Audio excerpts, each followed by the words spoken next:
celebrating the power of possibility.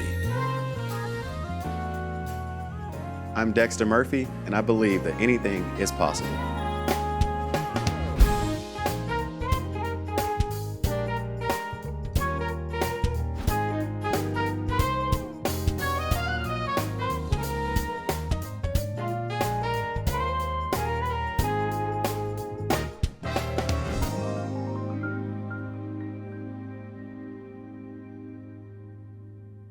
This is Anything is Possible.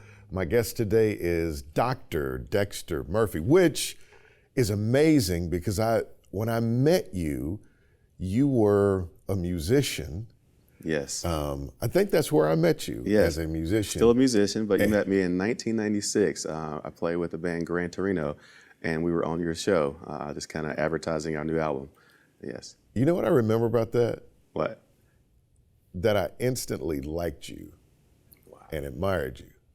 Wow. So I want to talk about in and on.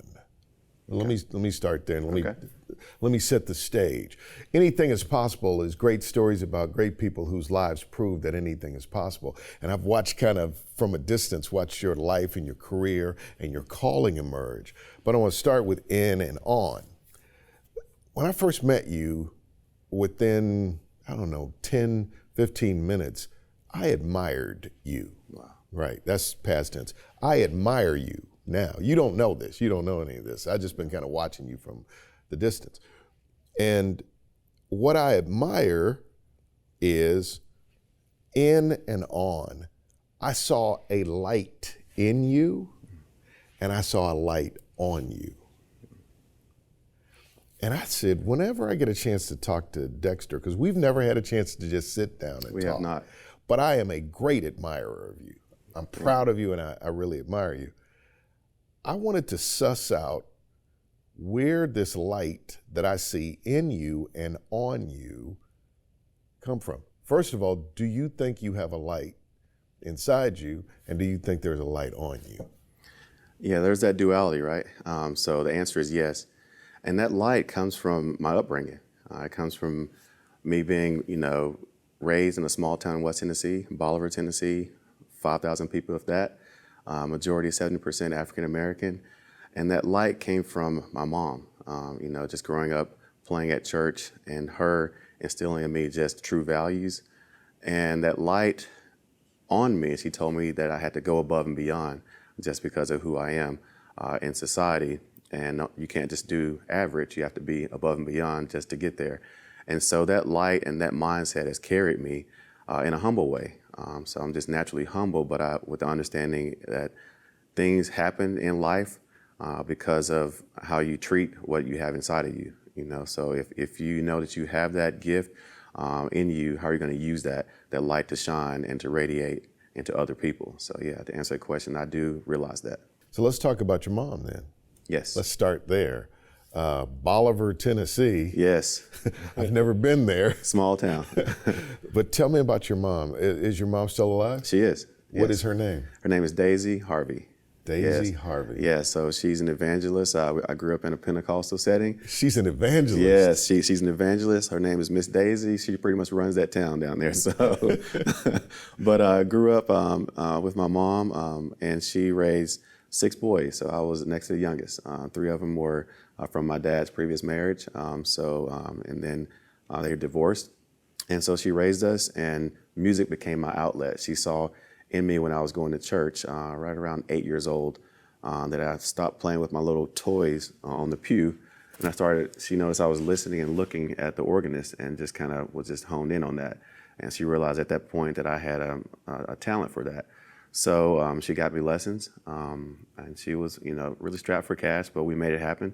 And she got me lessons with the organist, and I learned to play the organ at 9 years old, the Hammond B3 organ. By the time I was 10 or 11 years old, the musician there at the time went to Memphis to play at a bigger church. And so I was the minister of music there. At 10? At 11. At 11? Yes. So at 11 years old, I'm teaching choir songs. I got the tape recorder next to the piano, listening to songs and playing it back and learning it by ear, all those things. And I was really, without knowing it, I was a teacher at that time, at 11 years old, teaching adults, choir parts and those things like that. But my mom really pushed me to have that discipline and that mindset. And so when I see in her that drive that she did, and also to make sure we had the things that we needed in life, I didn't know that we were as challenged, and with the poverty level as we were until I came to college, because she made sure we had everything that we needed with that piece of it. But with my mom, she really pushed me, and she really kept me in church and surrounded by good quality people. And that's what I owe it to her. I mean, just that drive. And she always said that if she could, she would have, been probably a PhD, at some college or whatever. And that's what drove me to go to college as well. So is part of your journey paying off who she wanted to be? Yes, absolutely. Part of that journey is paying off who she wanted to be, but also her pushing me without me really knowing it. For example, I had in my senior year in high school, because I played trombone also as well. So my senior year in high school, I had a full ride to University of Memphis, Tennessee State, multiple colleges. But she wanted me to come to University of Tennessee. I'm like, why do you want me to go to Knoxville, Tennessee? She said, well, I want you to try out for a scholarship there. I'm like, why? Most of my friends are going to University of Memphis, Tennessee State University. But she instilled in me at that time, she said, you have to learn how to get along with people who don't look like you, to be honest with you. She said, you have to learn how to get along with other people in the world. So she pushed me to come up here and apply for a scholarship. I got a full scholarship, marching with the University Pride of Southland Marching Band, and the rest is history. But she saw in me that I need to have that diversity lens, that I need to know how to maneuver. She taught me all those things that I now see the why behind. I didn't see it at the time. So, Possibility powered by Pilot Flying J, Covenant Health, Home Federal, and the Knoxville News Sentinel. Coming up, our tour bus literally started sliding on the road, and there was an 18-wheeler in front of us. At that moment, the man upstairs told me to stand up, which is really odd when you're sitting down on a tour bus in your bunk. But when I stood up, I rode out the accident, and I came out without a scratch. I don't know that we pay enough tribute to the people. I say there are three types of belief. People who believe in you, people who believe with you, mm-hmm. and people who believe for you. Like, you don't have the faith, you don't see the bigger picture. Right. You're kind of looking at life through a lens that is very tightly focused. Mm-hmm. They're wide angle, and they see 10 years, 15 years down, and they lend you their faith. Right. And you have to catch up to what they saw years ago. So she must be absolutely delighted. Yes, she is. She's cheesing. She's delighted. She's tickled to death, really. And I attribute all this to her, as well as my wife, and being supportive as well. But really, everything that all of my character traits, all those things really come from my mom. Just watching her hold it steady as a single parent. Raising three kids. From her husband's previous marriage, as well as raising three of her own, and treating us all equal, and making sure that we have what we needed, and just watching her. And I said, okay, if she can do that with 6 kids, 6 boys, which is a pretty rough upbringing there as far as the challenges there, then she instilled in me that work ethic as well. Watching her go to work every day, teaching us to do chores, and teaching, don't forget to practice. You have to learn these 2 songs for choir rehearsal coming up, all those things. So that work ethic really helped me as well, and pushed me. And also, I use music as an outlet, and she reminded me of that. She said, don't ever stop playing. She still calls me and she said, you still play? And I said, not at church. She said, do you get on the organ at home? I'm like, yes, ma'am. So she understands that that's my outlet. She still gets me. Yeah.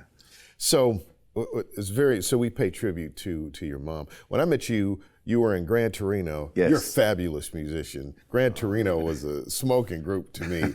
A collection of just brilliant genius musicians. Geniuses, yes. Across the board. That's what blew me away was, yes, these dudes are they are for real, just really bright. And all of you have gone on to do really great stuff in music and outside of music. I was surprised to see you make the pivot to education. Yes. When and why did you make that pivot? Well, that pivot happened, like you said, with Gran Torino. I toured with Gran Torino for 7 years. We had success touring over 200 dates a year across the Southeast. But it was an epiphany I had. We did a show in Memphis, Tennessee, and that night we sold out the show. And we were heading back to Knoxville, and it was pouring down rain, and our tour bus literally started sliding on the road, and there was an 18-wheeler in front of us, and we had a major accident. But the man upstairs had already been telling me it's time to kind of make a change, right? And me being young, I was kind of pushing against that. But at that moment, the man upstairs told me to stand up, which is really odd when you're sitting down on a tour bus in your bunk. But when I stood up, I rode out the accident, and I came out without a scratch, when majority of my friends and colleagues in the band had some sort of accident or some sort of injury. And that was an epiphany for me to really make that shift, because I knew that I wanted to go back to school to finish my degree. I figured I owed it to my mom, I owed it to myself to finish up. So after that, I got back in school and enrolled in 2003 at the University of Tennessee. Started studying under Donald Brown, jazz piano. My God. Donald changed my whole mindset about music. I just took it to the next level with that. And that's when I got back into playing at local churches. And that's where I met my wife. She was working on her PhD at the time, and I was finishing my jazz piano degree. It was interesting because the both of us were just kind of holding it out, kind of riding it out. She was gonna, just try this PhD program out and see. She was contemplating moving back to her home city of Louisville, Kentucky. I was contemplating moving back to West Tennessee, but we met each other, and we both pushed each other to finish through. And so that mindset is what helped me. And then after that, I landed a job working, because I wanted to work with kids and inner city kids. So I landed a job working as a program director at Tribe One, which was Chris Woodhall and Danny Mayfield. Yes, and Danny Mayfield. So Chris Woodhall recruited me there.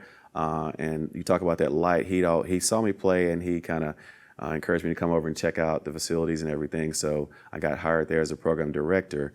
And in that, I was training young guys who were, majority of them were high school dropouts, that we were empowering with spirituality, and also just now I know what it is, was mindfulness. We were really touching their center. And also we were teaching them how to record in the studio.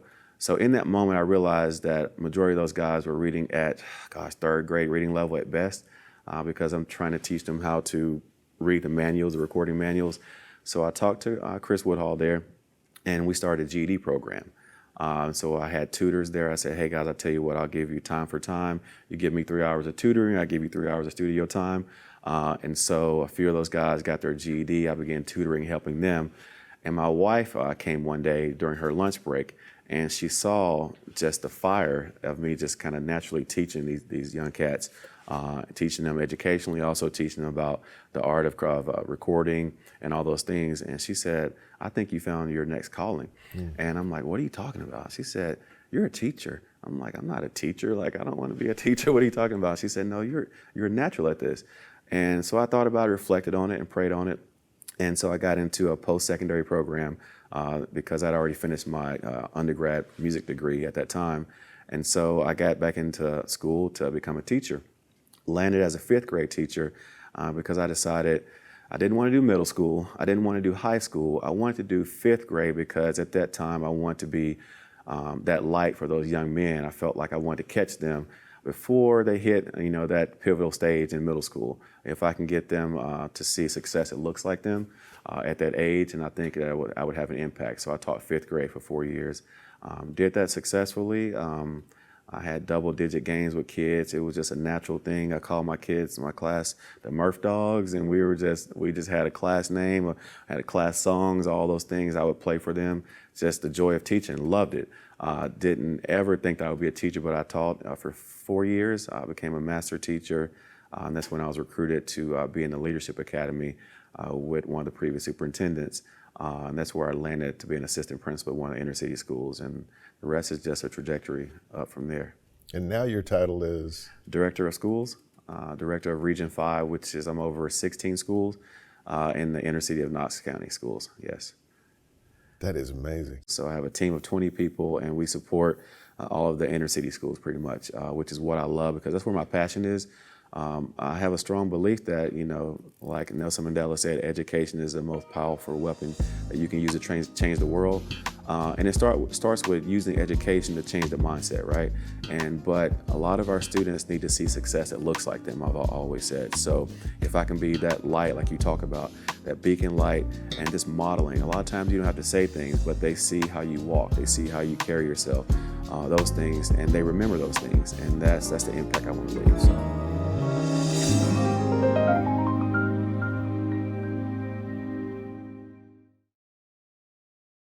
You have me thinking about the great teachers that I had in my life. And I think I've heard this phrase, there's what is taught and then there's what is caught. Yes. Right? And I caught so much from these great male teachers. I had great female teachers, but seeing a man, seeing a black man, that the way he carried himself, the excellence with which he did his work, to be seen and acknowledged. I had this professor in college, Dr. James Dykes. He always called me Mr. Hill. He was always put together, he was always sharp, but every time he saw me, he would say, Mr. Hill, it's great to see. And just like, Mr. Hill, I don't even know what class he taught. I just know he taught me that there was something inside of me that was worthy of acknowledgement. To be seen is a huge thing. I think something that I noticed in your story, though, is having people recognize the light in you, yes, and then put light on you. Yes. These two significant women in your life, your mom and then your wife. Your wife did essentially what your mom did. She saw something. She's like, wait a minute, I see. And then she threw a log on that fire. Yes, she said, she did. So maybe say more about that relationship, because to have somebody that loves you that way, that's significant. Yes, yes. And our relationship, I mean, it's beautiful. I mean, she's a godsend. And with my wife, the thing that I love about her is she saw that and she pushed, but she got it. She knows me. She knows, that, hey, he still needs his music, but there's this fire in him right now where he is, she always tells me that you know how to say things to people to get the best out of them, right? And so that's what I appreciate about her, and pulling that light out of me, but also saying, hey, this is not the end. You should try to get your doctorate. I'm like, really? I'm like, oh no, I'm good right here. I mean, I'm good right here. I'm feeling good. But she's like, no, you should get your doctorate because you could do it. You can do it. So she pushed me and to even go further in the field, educational field. And so because of that, she really, literally, no pun intended, but helped me understand that anything is possible. And with God, all things are possible, right? And so I attribute all those things to her. I attribute also just the drive that she had, as well as, as an African-American woman coming from where she's coming from in her field. She's a scientist, where there's like less than 3% in her field are African-American women. And so just seeing how she carries herself and how she handles that, maneuvers that arena as well, inspired me as well in my arena as being, in a minority field of African-American men in education. So we both just use those avenues to really have our light shine, literally, with that. Is she musical? She sings. Yeah, she sings. Yeah. I thought I remembered she that. Sings. Yeah, so do you guys do any dynamic duo stuff? We do dynamic duos at home, yeah. We do at home, yes. And our kids, they're musical. My middle son has really gravitated toward music a lot, and that's become his outlet as well. So he's in middle school right now, so and he loves it as well. So, but we're a musical family. I want to do a part 2 with you, but as we wrap this segment, the future of education, are you hopeful? Yes, I am. I'm hopeful because I believe that this is a time of transition in education. During the unprecedented COVID times, it really forced education's hand to really think differently. And that's what we're doing now, is thinking differently about education. This generation that we're teaching now and educating now, they really taught us that we have to think differently about education. It's no longer the sit and get, because they understand that, hey, I can get that by pulling up my phone, getting information, but it's about what you do with the information. So it's really helped us to change our mindset about that.